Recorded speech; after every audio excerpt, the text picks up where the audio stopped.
자, 십자가로 이루신 복, 오늘 첫 번째 시간 함께 보겠습니다. 이 마태복음 5장부터 7장까지는요, 산상수훈이라고 일컬어지는 예수님의 산 위의 가르침입니다. 산 위에서 가르치셨다. 그래서 산상수훈이죠.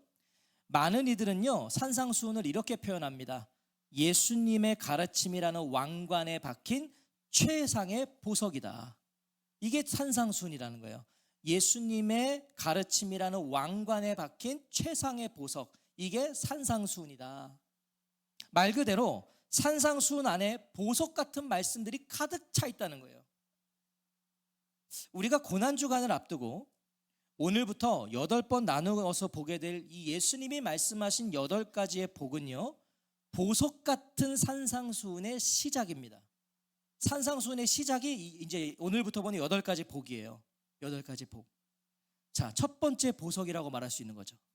그 산상수훈의 최상의 보석들 중에 첫 번째 복이 바로 이 8가지의 복이다. 보석이. 자, 예수님이 말씀하신 8가지의 복을 잘 이해하기 위해서는요, 먼저 산상수훈의 배경을 알아야 돼요. 이 어떤 배경 속에서 예수님이 산에서 가르치셨냐. 자, 1절을 다시 한번 읽어보겠습니다. 1절입니다. 시작. 예수님이 그 무리들을 보시고 그 산에 올라가셨다. 예수님이 앉아 계시는데 그분의 제자들이 예수님께 나왔다. 산상수훈은 예수님이 무리들을 보심으로 시작이 됩니다. 무리들을 보셨어요. 예수님께 몰려오는 무리들을 보시고 시작하는 게 산상수훈이란 말이죠. 자, 4장 23절과 25절을 보시면요, 이 무리들이 누군지를 가르쳐줘요. 이 무리들은 예수님의 치유를 경험했어요. 이 사람들은 예수님의 치유를 받고요, 바라는 사람들입니다. 지금 그래서 몰려오고 있는 거죠. 그러니까 이들은 누구예요? 예수님의 사역에 대한 증거들입니다. 예수님의 사역을 봤어요. 기적을 봤어요. 경험했어요. 그게 보고 싶었어요. 그래서 몰려와요. 사역의 증거들. 증인들은 아니라는 말이에요. 이 사람들이 증인은 아니에요. 증거, 그냥 사역의 증거들, 반응들이라는 거죠. 예수님에 대한 호기심과 자신들의 필요를 가지고 오는 거예요. 기적 보고 싶어서, 기적 경험하고 싶어서 오는 거예요. 4장 25절 보세요. 4장 25절에 보면 이렇게 말씀해요. 많은 무리들이 예수님을 따라갔다. 이 몰려오는 그 많은 무리들을 보면서 예수님은 산에 올라가신 거예요. 자, 상상의 나래를 펼치세요. 어마어마한 무리가 지금 예수님께 몰려오는 거죠. 그걸 보고 예수님이 산으로 올라가셔요. 여기서 산은 우리가 생각하는 뭐 저런 수락산, 도봉산이 아니라 이렇게 나짐직한 언덕이라고 보시면 돼요. 동산. 거기로 올라가셨어요. 왜 올라가셨을까요? 예수님은 그 모든 무리들이 다 모일 수 있는 장소로 가신 거예요. 넓은 들판같이 다 모일 수 있도록. 무엇을 알 수 있어요? 예수님은 이 몰려오는 무리들을 외면하지 않으셨다. 외면하지 않으셨어요. 이들에게 예수님 무엇인가를 가르쳐주고 싶으셨던 거예요. 그래서 다 모일 수 있는 공간으로 가셨어요.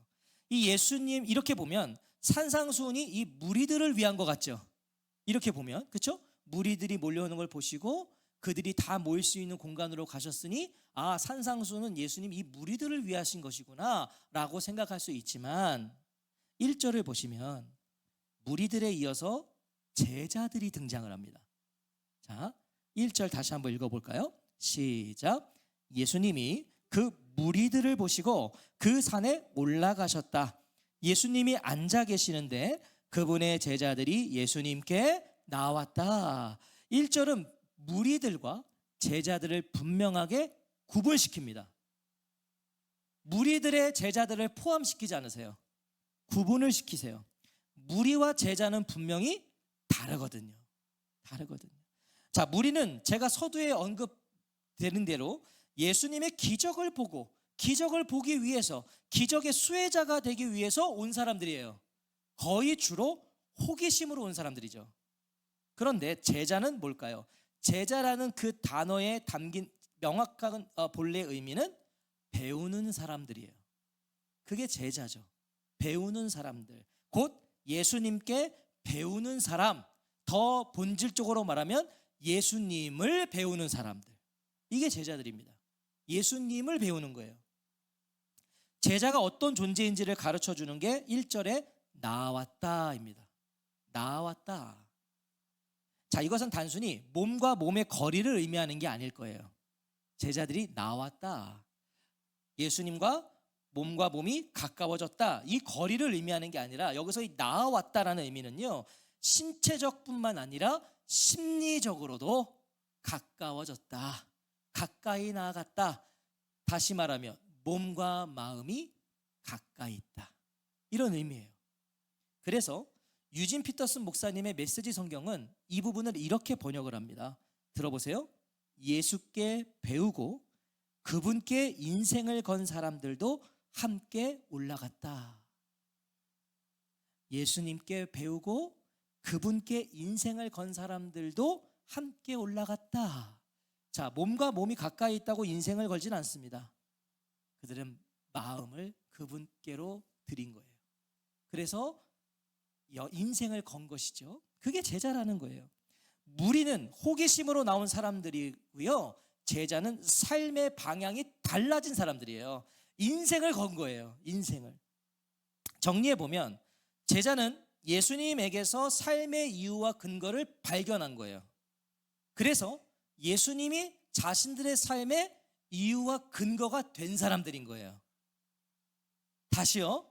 예수님에게서 삶의 이유와 근거를 발견했어요. 그래서 그분이 내 삶의 이유와 근거가 된 거예요. 이게 제자라는 거예요. 그래서 예수님을 배우는 거고 예수님을 닮아가는 사람들, 이게 제자라는 거죠.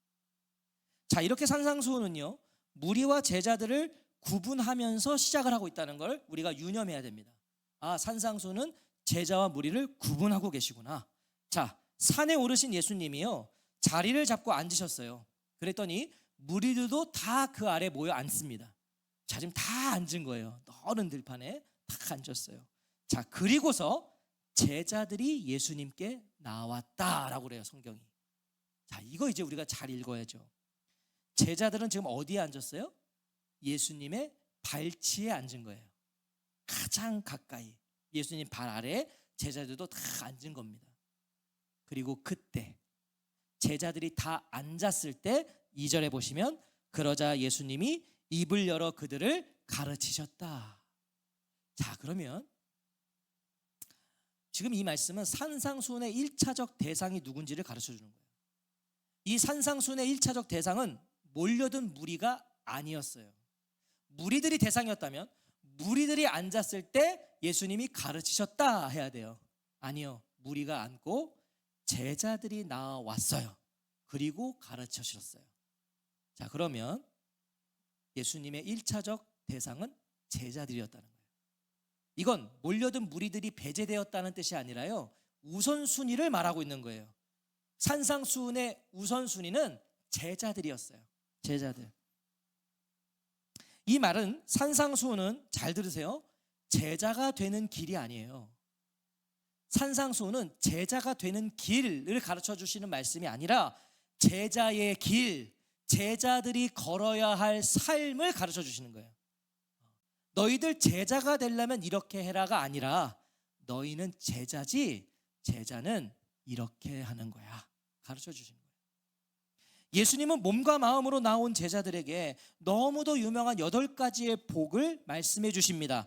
예수님께 배우고 예수님께 인생을 건 제자들에게 하나님 나라 백성들이 누리는 복, 하나님 나라 백성들이 누리게 될 복이 무엇인지를 가르쳐 주신 거예요. 그런데요, 우리 권사님 지금 아멘 했지만 이 복들이요, 별로입니다. 이 복들 하나씩 보세요. 가난, 슬픔, 굶주리고 목마름, 박해, 이게 무슨 복이에요? 우리 강영수 성도님, 이거 복이에요? 가난, 네? 슬픔, 굶주림, 이게 무슨 복이에요? 근데 예수님 이걸 복 같지도 않은 복들을 복이라고 하세요. 이 땅 가운데 이 단어들을 듣고 복이라 여기는 사람은 한 명도 없을 거예요. 저는 이 자리에도 마찬가지로 생각해요. 우리 중에 누가 이걸 복이라고 여기겠어요? 가난하고 싶은 사람 어디 있어요? 네? 굶주리고 싶은 사람 어디 있냐고요? 박해받기 좋아하는 사람 어디 있어요? 복 같지 않은 복들입니다. 그러면 우린 질문을 해야겠죠. 아니 왜 예수님은 복 같지도 않은 복을 복이라고 하셨을까? 이걸 질문해 봐야겠죠. 8가지 복의 열쇠와 같은 오늘 첫 번째 복. 이 첫 번째 복은 나머지 모든 복들의 열쇠예요. 자, 그 답이 있어요. 왜 이런 복 같지도 않은 복들을 복이라고 하셨는가의 답이 오늘 이 첫 번째 복에 있다고요. 3절 다시 한번 읽어보겠습니다. 시작. 복이 있습니다. 영이 가난한 사람들은 하늘나라가 그들의 것이니까요. 자, 잘 따라오셔야 됩니다. 우리가 이 8가지 복을 해석할 때 놓치지 말아야 될 게 있어요. 바로 복의 대상입니다. 이 복의 대상이 누구냐? 8가지 복의 대상은 지금 예수님 발치 아래 앉아 있는, 예수님을 지금 바라보고 있는 제자들입니다. 예수님 그 제자들에게 하시는 거예요. 제자가 되기 위한 사람들이 아니라 이미 제자가 돼서 예수님을 따르고 있는 사람들에게 하신 복입니다. 말씀하신 거예요. 그럼 3절은요, 이런 의미 아닐 거예요.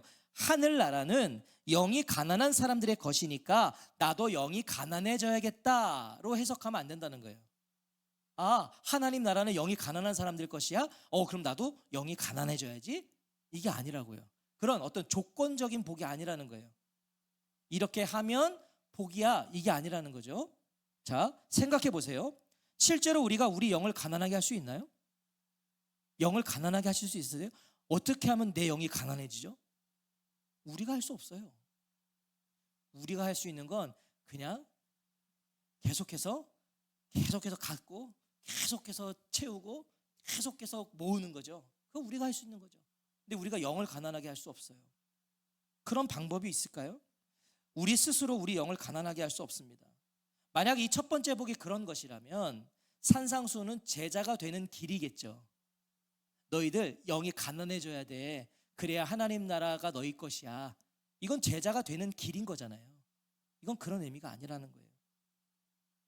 제자가 되는 길이 아니라 제자의 길입니다. 자, 이걸 계속 명심하고 따라오셔야 되는 거예요. 예수님 지금 제자들에게 이미 영이 가난한 사람들은 이라고 하시는 거예요. 곧 너희는 이미 영이 가난한 사람들이고 그런 너희들은 복이 있어 라고 하시는 거예요. 제자들한테. 너희는 이미 영이 가난한 사람들인데 그래서 복이 있는 거야 라고 하시는 거예요. 새한글 성경은 그런 면에서 번역을 제대로 해놓은 거죠. 원래 개역개정은 심령이 가난한 자는 복이 있나니 천국이 그들의 것이며, 그래서 심령이 가난해져야 천국이 그들의 것이구나 라고 우리가 그냥 이렇게 읽혀져요. 그런데 보세요. 원어 성경도 보면 복을 먼저 선포해요. 원어로도 보면 복되도다 라고 그래요. 복이 있다 라고 그래요. 우리 이 새한글 성경 보세요. 복이 있습니다로 시작하잖아요. 복되도다 라고 그래요. 자, 여기서 이 복이 있다라는 것은요, 이미 행복한 상태를 의미합니다. 이미 행복한 상태. 그러니까 이렇게 하면 행복해가 아니라 이미 행복한 상태가 지금 여기서 말하는 복이 있다예요. 자, 무언가를 간구하는 게 아니라 이미 존재하는 상태입니다. 이런 거죠. 복되도다 영이 가난한 사람들아 라는 거예요. 이미 영이 가난한 사람들한테 복이 있다라는 거죠. 자, 제자들에게 영이 가난한 자라고 하시면서 그게 복되다라고 하시는 겁니다. 복되다. 자, 그러면 예수님 왜 제자가 영이 가난한 사람들이라고 하실까? 제자가 왜 영이 가난해요? 이상하지 않으세요? 자, 여기서 영이 가난한 건 뭘 말하는 걸까요? 먼저 여기서 가난이라고 그래요. 가난. 여기 이 가난이 어떤 의미냐면요, 꼭 있어야 할 것이 없는 절대 빈곤의 상태입니다. 꼭 있어야 할 게 없어요. 필수품이 없단 말이에요. 오늘로 말하면 우리에게 옷은 필수품이에요. 옷이 있어야 나가요. 없다는 거예요.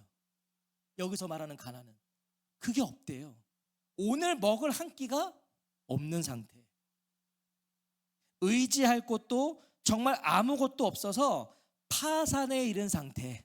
우리가 언제 파산하죠? 정말 아무것도 할 수 없을 때 파산하는 거예요. 그 상태. 곧 지금 마음과 영혼이 그렇게 가난하다는 거예요. 성경의 말씀은 제자는 그 정도로 영이 마음이 가난한 자다라는 거예요. 이것도 이해가 안 돼요, 저는. 자, 보세요. 예수님의 제자라면 영이 마음이 부요해야죠. 그렇죠? 예수님의 제자라면 우리가 얼핏 생각하면 영이 부요해야죠. 마음이 부요해야죠. 제자인데. 그런데 왜 예수님은 제자인데 영이 마음이 가난하다고, 그리고 왜 그게 복이다라고 하시냐는 거예요. 오늘 본문 안에 그 답이 있어요. 왜 제자는 영이 가난한 거고 왜 그게 복인가? 자, 3절 다시 한번 읽어볼게요. 여기 답이 있거든요. 자, 3절입니다. 시작. 복이 있습니다. 영이 가난한 사람들은 하늘나라가 그들의 것이니까요. 말씀 안에 영이 마음이 가난해진 이유와 동기가 있어요. 왜 마음이 가난해져요? 왜 영이 가난해져요? 영이 가난해진 이유와 동기를 알아야 왜 그게 복인지 알 수 있죠. 왜 그게 복인지 알 수 있잖아요. 분명 우리는 스스로 영을 가난하게 할 수 없어요. 영의 가난함, 마음의 가난함은 내가 하는 게 아니에요. 되는 거예요. 자, 되는 겁니다. 영이 가난하게 되는 거예요. 내가 하는 게 아니라. 그러면 영이 가난해지게 되는 이유가 뭐예요? 이 3절에서 왜 영이 가난해져요? 하늘나라가 그들의 것이니까요. 이게 이유인 거예요. 하늘나라, 천국은 8가지 복의 중심 메시지입니다. 그러니까 8가지 복을 우리가 볼 텐데요, 여기에 핵심은 하늘나라예요. 하나님 나라. 8가지 복의 첫 번째 복을, 오늘 첫 번째 복이죠, 마지막 8번째 복을 보세요. 공통점이 있어요. 첫 번째 복, 이 8개의 복을 싸고 있는 첫 번째 복과 8가지의 복에, 이 8번째 복에 공통점이 있는데 3절을 보시면 하늘나라가 그들의 것이니까요 라고 되어 있고요, 10절, 8번째 복인 10절에 보면 하늘나라가 그들의 것이니까요. 공통점이에요. 예수님이 말씀하시는 8가지의 복은요, 하늘나라로 시작해서 하늘나라로 마치고 있다는 거죠. 하늘나라가 중심인 거예요. 복의 중심이 하늘나라입니다. 자, 그러면 하늘나라는 무엇이죠? 하늘나라. 한국교회는 이 천국이란 개념이 너무 짙어서 그냥 죽어서 가는 저기 어디, 장소적 의미가 너무 크죠. 우리는 천국 이러면. 그래서 사실 천국이란 말보다요, 하나님 나라, 하늘나라가 더 좋은 표현입니다. 천국은 자꾸 장소적 개념이거든요. 죽어야 가는 곳, 죽어야 나랑 상관 있는 곳. 아니요. 예수님 말씀하시는 천국, 하늘나라는 그렇지 않다는 거예요. 자, 오늘 저와 성도님들에게 하늘나라는 무엇이고 어떤 의미세요? 최근에 제가요, 우연히 알게 된 찬양이 한 곡이 있는데요, 제목이 이상해요. 눈물 많은 하늘나라. 눈물 없는 하늘나라가 아니고요, 눈물 많은 하늘나라. 이상하시죠? 아니, 하늘나라는 눈물도 없고 아픔도 없고 고통도 없고 상처도 없어야지 왜 하늘나라가 눈물이 많아요? 제가 그 제목이 이상해서 들어봤어요. 그런데 가사가 이렇습니다. 자, 한번 보세요. 눈물 많은 하늘나라이길 원해요. 너무 기뻐서, 너무 벅차서 눈물 마를 날 없는 그 나라를 꿈꿔요. 하늘나라, 내가 바라볼 그곳, 하늘나라, 나의 소망 있는 곳, 하늘나라, 나의 모든 눈물 씻겨질 그곳, 하늘나라, 사랑하는 내 아버지 계신 곳. 왜 눈물이 많아요? 너무 기뻐서, 너무 벅차서 눈물이 줄줄 흐르는 나라. 어떠세요? 진짜 그럴 것 같지 않으세요? 이 땅에서는요, 우린 다 힘들고 어렵고 고되고 고통스러워서 눈물이 나요. 기뻐서 눈물 흘린 적 많지 않아요. 저도 어떻게 돌아보니까 제가 기뻐서 눈물 흘린 적 손에 꼽히는 것 같아요. 늘 힘들어서 고통스러워서 울었어요. 그런데 하나님 나라는 너무 기뻐서 운대요. 너무 기뻐서 벅차서 운대요. 제가 이 찬양 들으면서요, 진짜 그럴 것 같은 거예요. 그냥 가면 그냥 주룩주룩 기뻐가지고 정말 생각만 해도 가슴 벅찬 하늘나라 아니세요? 자, 마태복음 4장에서요, 예수님은 직접 하늘나라가 무엇인지를 가르쳐 주세요. 하늘나라가 무언가. 자, 4장 17절 한번 보세요. 4장 17절, 마태복음 4장 17절입니다. 같이 읽어보겠습니다. 17절 시작. 그때부터 예수님이 선포하여 말씀하시기 시작하셨다. 회개하십시오. 하늘나라가 가까이 와 있습니다. 회개하십시오. 하늘나라가 가까이 와 있습니다 라고 그래요. 예수님 말씀하신 거예요. 이거 미래형이 아니죠. 지금 현재적이에요. 현재적. 자, 하나님 나라가 올 것이다가 아니라 와 있다. 그러면 우리가 생각하는 장소적 개념이 아니에요. 올 것이다가 아니라 와 있다. 뭐가요? 하늘나라가 와 있다. 이 말씀을 하셨어요. 자, 그러면 이건 무엇이겠어요? 장소적 의미가 아니라 예수 그리스도 안에서 누리게 되는 하나님의 직접적인 다스림을 의미하는 거예요. 하나님의 통치. 이게 하늘나라예요. 하나님이 다스리시는 거. 예수님과 함께 하는 거. 여러분, 그게 하늘나라예요. 하늘나라가 어디냐고요? 주님 계신 곳이요. 그래서 우리가 이런 찬양이 있잖아요. 주 예수와 동행하니 그 어디나 하늘나라. 현재적이에요. 하늘나라는 저 멀 미래가 아니라 현재적이라고요. 제자는 예수 그리스도를 통해서 하늘나라 백성 된 사람이에요. 하늘나라를 소유한 사람이 제자들이에요. 이 땅을 디디고 살지만 예수님과 함께 이미 임하신 하나님 나라, 하나님의 다스림과 통치를 받으며 살아가는 사람들, 그래서 성도, 제자, 그리스도인은 하늘에 닿아 있다고 그러는 거예요.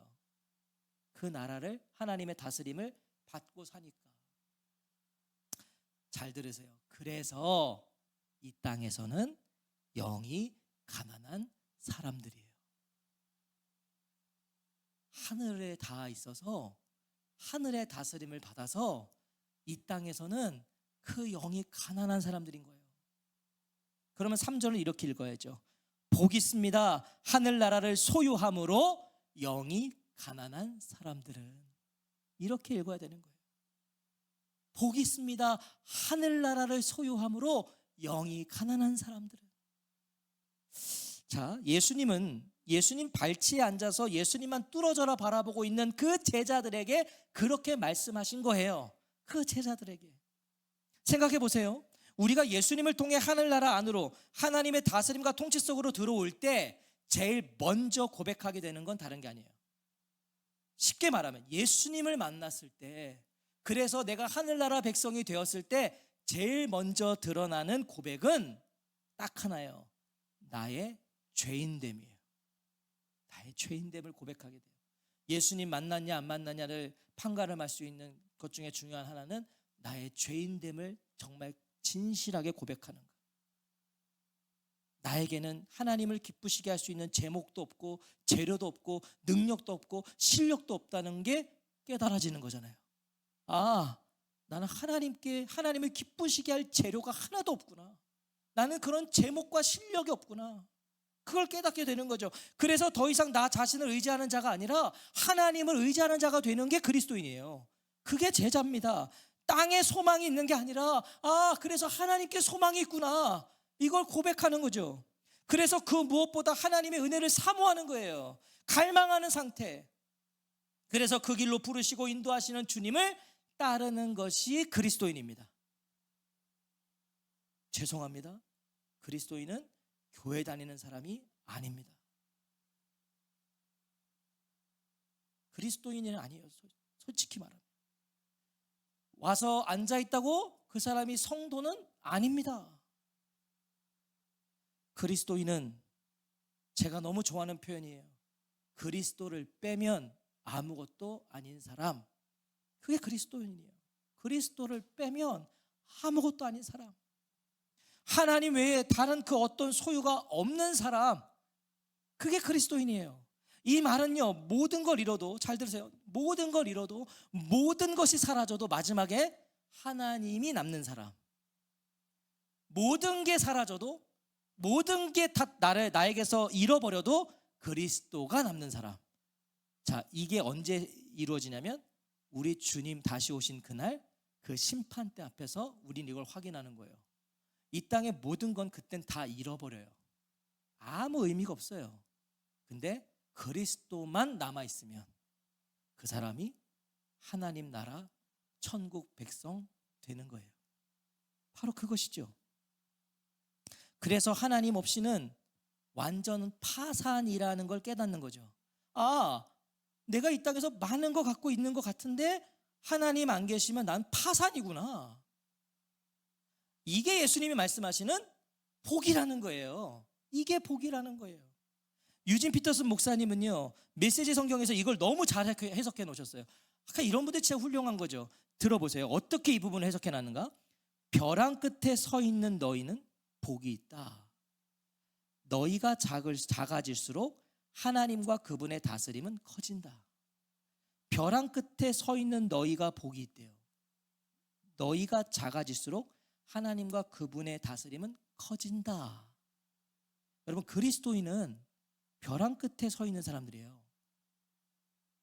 저는 신앙생활하면서 늘 제가 느끼는 게 정말 신앙생활, 그리스도는 외주를 타는 거구나. 외주를 타는 것 같아요. 조금만 잘못하면 더가 떨어질 수밖에 없어요. 외주를 타는 거예요. 늘 조마조마해요. 방심할 수가 없어요. 눈을 뜨고 있어야 돼요. 중심을 잡아야 돼요. 자칫하면 넘어져요. 쓰러져요. 그게 우리란 말이죠. 벼랑 끝에 서 있어요. 이 땅에서 그리스도인 된 우리는 모두 벼랑 끝에 서 있는 사람들이에요.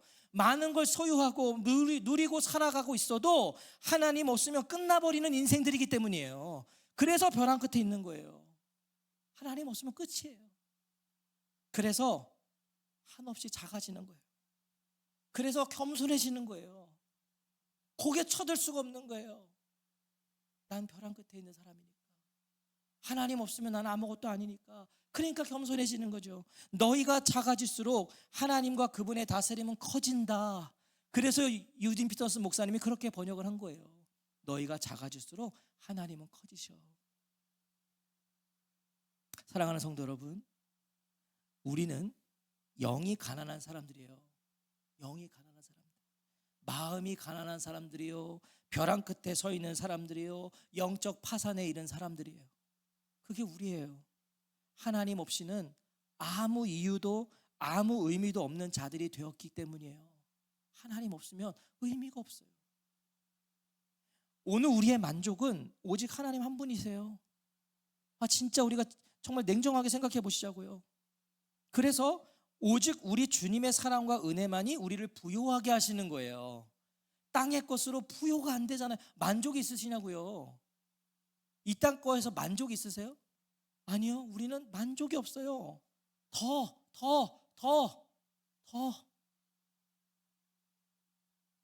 우리는 만족할 수 없어요. 이 땅에서 우리는요, 그분으로만 만족할 수 있는 거예요. 예수님으로만.